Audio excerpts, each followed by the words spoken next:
வணக்கம். இன்று நாம் நடிகர் விஜய் தலைமையிலான தமிழக வெற்றிக் கழகத்தின் டிசம்பர் 18, 2025 அன்று ஈரோட்டில் நடைபெற்ற பெரிய கூட்டம் மற்றும் அக்கட்சியின் 2026 தேர்தல்களுக்கான எதிர்கால திட்டங்கள், பதயாத்திரை உள்ளிட்டவற்றை விரிவாக பார்க்கப் போகிறோம். டிசம்பர் 18, 2025 அன்று ஈரோட்டில் நடைபெற்ற இந்த முக்கியமான கூட்டம், செப்டம்பர் 27 அன்று கரூர் பேரணியில் 41 பேர் பலியான துயரச் சம்பவத்திற்கு பிறகு விஜயின் முதல் பெரிய பொது நிகழ்ச்சியாகும். இது அவரது அரசியல் பயணத்தில் ஒரு மைல்கல்லாக அமைந்தது.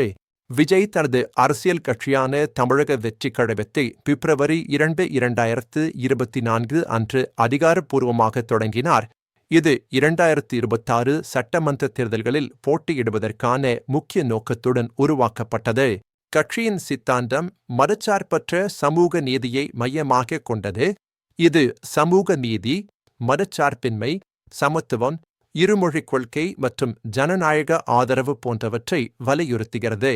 விஜய் பாஜகவை பிளவுபடுத்தும் கட்சி என்றும், திமுகவை ஊழல் மற்றும் வம்ச அரசியல் நடைமுறைப்படுத்தும் கட்சி என்றும் விமர்சித்துள்ளார். இது அவரது தனித்துவமான அரசியல் நிலைப்பாட்டை வெளிப்படுத்துகிறது. 2026 தேர்தல்களுக்கான தீவிர தயாரிப்புகளில் தமிழக வெற்றிக் கழகம் 70,000க்கும் மேற்பட்ட பூத் முகவர்களை நியமிக்கவும், கட்சியின் உள்கட்டமைப்பை முழுமையாக மறுசீரமைக்கவும் திட்டமிட்டு வருகிறது. ஈரோடு கூட்டம் விஜயின் மக்களை சந்திக்கும் மாநிலம் தழுவிய சுற்றுப்பயணத்தின் முக்கிய பகுதியாகும்.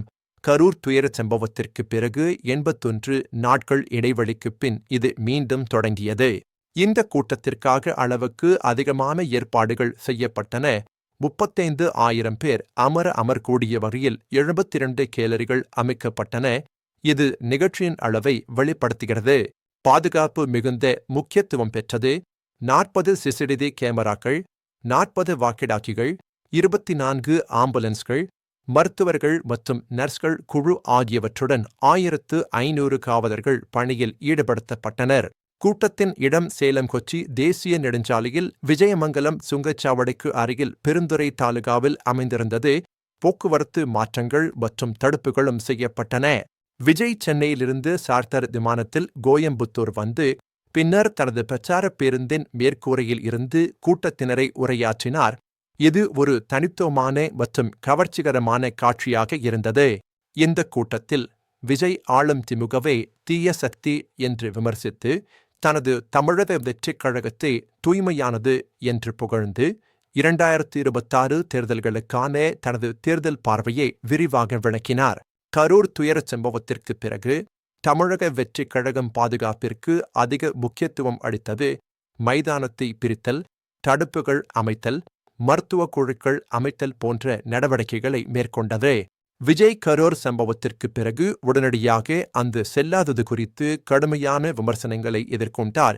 ஈரோடு கூட்டத்திற்கு முன்னதாக சுவரொட்டிகள் மூலம் கரூருக்கு ஏன் வரவில்லை என்ற கேள்விகள் எழுப்பப்பட்டன. தமிழக வெற்றிக் கழகத்தின் கொடியில் மேல் மற்றும் கீழ் பகுதிகளில் சிவப்பு மற்றும் மெரூன் நிறங்கள், நடுவில் மஞ்சள் நிறம், 2 யானைகள் மற்றும் வெற்றியை குறிக்கும் ஒரு வாகை மலர் உள்ளன. முன்னாள் அதிமுக தலைவரும் அமைச்சருமான கே.ஏ. செங்கோட்டையனின் சொந்த ஊர் ஈரோட்டில் இந்த கூட்டம் நடைபெற்றது.